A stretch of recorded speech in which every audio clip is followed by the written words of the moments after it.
Hello dear learners. हम start करते हैं जेई मेंस का। जो 2 अप्रैल को जो एग्जाम हुआ है उसके कुछ memory based question. So first question है बायोमोलिक्यूल चैप्टर से है। First question, which of the following is an optically inactive amino acid. ये जो क्वेश्चन है डायरेक्ट एनसीईआरटी से आया है। एनसीईआरटी में ऐसा लाइन लिखा हुआ है, all amino acids are optically inactive except glycine. So the answer is glycine. Reason is, reason ये हो जाए इसका कि ग्लाइसिन ग्लाइसिन का जो स्ट्रक्चर होता है का ये होता है, कार्बन कार्बन से एक कार्बोक्सिलिक एसिड ग्रुप अटैच होता है, एक NH2 एमिनो ग्रुप होता है एंड 2 हाइड्रोजन। तो जो कार्बन है, this is not a chiral, this is achiral carbon and achiral carbons are optically inactive. Moving towards the next question. In group 17, which property does not follow regular trend? Group 17 मतलब जो halogens हैं, halogens में कौन सी property है जो regular trend को follow नहीं करती है? तो इसका आंसर हो जाएगा electron affinity. Electron affinity generally trend होना चाहिए कि फ्लोरीन की ज्यादा हो, then chlorine, fluorine, then chlorine, then bromine, then iodine. ये रेगुलर ट्रेंड होना चाहिए, but this is not the regular trend. Regular trend जो होता है वो क्लोरीन की ज्यादा हो जाती है, फ्लोरीन की, then bromine, then iodine.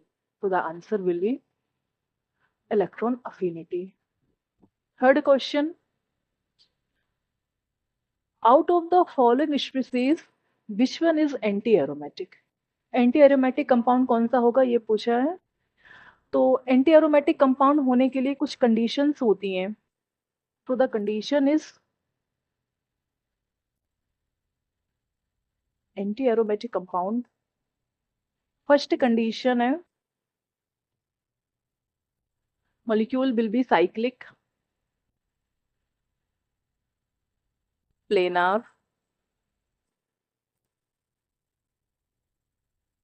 Third है कॉन्जुगेट या कॉन्जुगेटेड, मतलब कंप्लीट कॉन्जुगेशन मॉलिक्यूल में प्रेजेंट होना चाहिए।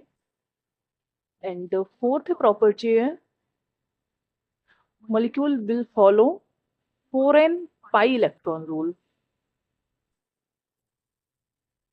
अगर कोई भी मॉलिक्यूल इन 4 कंडीशन को फुलफिल कर रहा है then molecule will be anti aromatic. So first option में हम देखते हैं 2 डबल बॉन्ड प्रेजेंट है,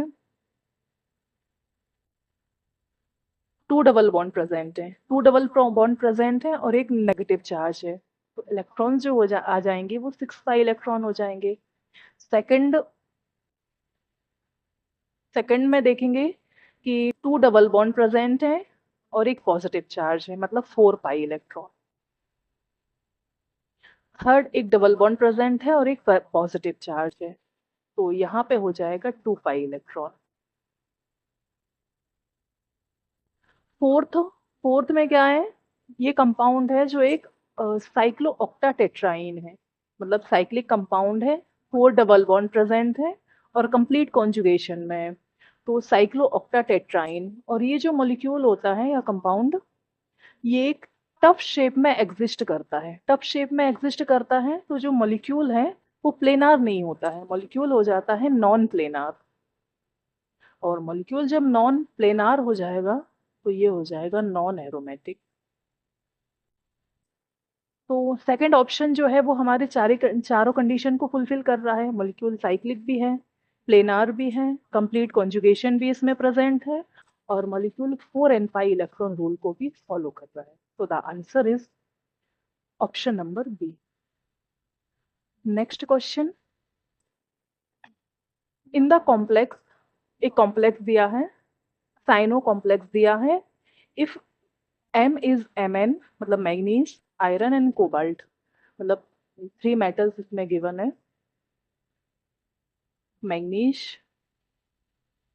आयरन एंड कोबाल्ट।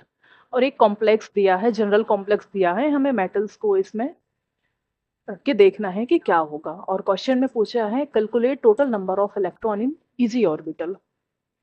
तो जितनी भी मेटल हैं वो सभी +2 ऑक्सीडेशन स्टेट में एग्जिस्ट कर रही हैं। Mn भी 2+ में, आयरन भी 2+ में है, और कोबाल्ट भी 2+ ऑक्सीडेशन स्टेट में है। तो और साइनाइड दिया है, साइनाइड एक स्ट्रॉन्ग फील्ड लिगेंड है, स्ट्रॉन्ग फील्ड लिगेंड है तो ये बनाएगा लो स्पिन कॉम्प्लेक्स। सभी में जो हमारा कॉम्प्लेक्स बनेगा that is low spin complex. तो Mn2+ मतलब सिस्टम जो हमारा होगा वो D5 सिस्टम होगा, आयरन में D6 सिस्टम होगा, और कोबाल्ट में सिस्टम होगा D7 सिस्टम। अब लो स्पिन है यहाँ पे तो पेयरिंग हो जाएगी, सभी में पेयरिंग हो जाएगी। यहाँ पे 6 इलेक्ट्रॉन हो जाएंगे, 1 2 3 4 5 6। यहाँ 7 इलेक्ट्रॉन, 1 2 3 4 5 6, और एक इलेक्ट्रॉन जाएगा हमारा Eg में। तो इलेक्ट्रॉनिक कॉन्फ़िगरेशन ये हमारा यहाँ पे हो जाएगा, यहाँ T2G में ही सारे इलेक्ट्रॉन है, Eg में तो एक भी इलेक्ट्रॉन नहीं है, तो यहाँ पे Eg के इलेक्ट्रॉन हो जाएंगे, वो हो जाएंगे 0 इलेक्ट्रॉन। यहाँ पे भी आयरन में भी सेम कंडीशन है, यहाँ पे भी Eg के इलेक्ट्रॉन 0 हो जाएंगे, बट कोबाल्ट में हमारा Eg में एक इलेक्ट्रॉन प्रेजेंट है, तो number of electron in Eg that is 1। तो total number of electron in Eg orbital, total electron in Eg orbital. तो मैग्नीज और आयरन में तो एक भी नहीं है, बट कोबाल्ट में एक इलेक्ट्रॉन प्रेजेंट है, तो टोटल नंबर ऑफ इलेक्ट्रॉन हो जाएगा। इसमें ऑप्शन मेंशन नहीं है, बट इसमें total number of electron count करने के तो इलेक्ट्रॉन हो जाएगा 1। Now moving towards the next question, which of the following molecule hydrolyse fast. 4 molecules given है और इसमें बताना है कि कौन सा मॉलिक्यूल हाइड्रोलाइज फास्ट होगा। तो मॉलिक्यूल हाइड्रोलाइज फास्ट मतलब ये जो रिएक्शन है ये न्यूक्लियोफिलिक सब्स्टिट्यूशन रिएक्शन है, मतलब वाटर है, वाटर का अटैक इसमें हमें करवाना है, और वाटर एक H2O, और H2O में जो OH आयन बनेगा ये हमारा न्यूक्लियोफाइल की तरह एक्ट करेगा। तो ऑप्शन से हम इसको एक एक को रिएक्शन करा के देखते हैं, और कौन कितना जल्दी लीव करेगा, कौन बेटर लिविंग ग्रुप होगा, जहां पे भी लिविंग ग्रुप अच्छा होगा वहां पे जाके न्यूक्लियोफाइल का अटैक वहां पे इजिली हो जाएगा, और वो ही इजिली हाइड्रोलाइज भी हो जाएगा। तो ऑप्शन फर्स्ट में हम देखते हैं, एसिड क्लोराइड गिवन है CH3COCl, यहाँ पे वाटर का अटैक होगा, वाटर का अटैक होगा, OH- आएगा। OH- एक न्यूक्लियोफाइल है, ये यहाँ पे इलेक्ट्रोफिलिक सेंटर पे अटैक करेगा, यहाँ से कार्बन अपने इलेक्ट्रॉन वापस ले लेगा, तो यहाँ पे CH3, यहाँ पे ऑक्सीजन पे नेगेटिव चार्ज आ जाएगा, ऑक्सीजन ऑक्सीजन पे नेगेटिव चार्ज आएगा, और यहाँ पे OH अटैक करेगा। नेक्स्ट स्टेप में जो ऑक्सीजन पे जो नेगेटिव चार्ज है ये वापस से अपने इलेक्ट्रॉन देगा, यहाँ से क्लोराइड को बाहर करेगा, तो CH3, यहाँ पे ऑक्सीजन के साथ कार्बन और ऑक्सीजन के बीच में डबल बॉन्ड आ जाएगा, यहाँ पे OH, ये बन गया हमारा इकोल, sorry carboxylic acid, carboxylic acid यहाँ पे बन जाएगा। सभी में सेम होगा। अब हाइड्रोलाइज फास्ट कराने के लिए हमें लिविंग ग्रुप टेंडेंसी को देखना जरूरी है, तो इन सॉरी चारों में वेटर लिविंग ग्रुप क्लोराइड ही है, तो इसका आंसर हो जाएगा। नेक्स्ट, फॉर्मेशन ऑफ ये सोडियम नाइट्रोप्रोसाइड का कॉम्प्लेक्स गिवन है, a purple coloured formed by the addition of sodium nitroprusside complex compound sodium fusion extract of sodium indicate. मतलब सोडियम नाइट्रोप्रोसाइड टेस्ट में का जो यूज है वो किसके एक्सट्रैक्शन या किसके डिटेक्शन के लिए यूज किया जाता है, तो इसका आंसर हो जाएगा सल्फाइड आयन, सल्फाइड आयन या S2- आयन की डिटेक्शन के लिए इस टेस्ट का यूज किया जाता है। Next, the correct order of electronegativity in below element. कुछ एलिमेंट गिवन है और इनके इलेक्ट्रॉनिक कॉन्फ़िगरेशन गिवन है।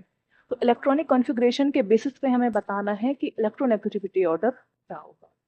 तो फर्स्ट ऑप्शन में हम देखते हैं, फर्स्ट ऑप्शन में जो इलेक्ट्रॉनिक कॉन्फ़िगरेशन गिवन है ये हमारा नाइट्रोजन का है, 2p3 है मतलब नाइट्रोजन का है, 2p4 ऑक्सीजन का है, 2p5 फ्लोरीन का है और 2p6 ये है हमारा नियॉन का। तो ये तो बहुत बहुत बेसिक हो गया। फ्लोरीन है, fluorine is the most electronegative element in periodic table. तो फ्लोरीन की इलेक्ट्रोनेगेटिविटी सबसे ज्यादा हो जाएगी, fluorine then oxygen then nitrogen then neon. So the answer will be fluorine C. दो ऑप्शन तो वैसे ही कट गए, C then B then A then D, option number. Next, इसमें हाइब्रिडाइजेशन बताना है। 3,3 डाइमेथाइल हेक्स 1 इन 4 आइन देयर आर, हाइब्रिडाइजेशन इसमें बताना है। तो सबसे पहले हमें इसकी स्ट्रक्चर बनानी होगी। तो हेक्स है मतलब 6 कार्बन होंगे, 1 2 3 4 5 एंड 3,3 डाइमेथाइल 1 इन।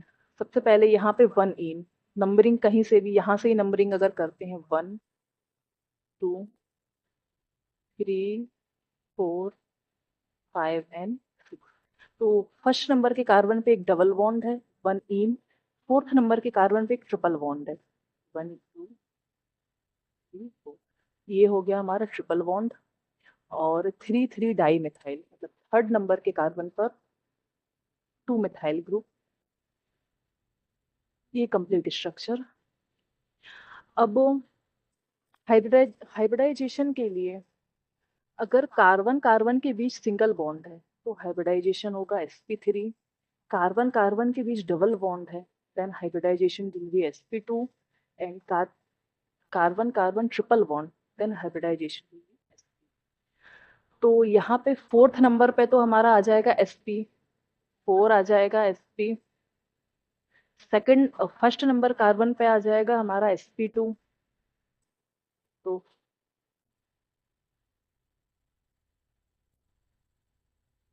तो इसमें पूछा है sp sp2 एंड sp3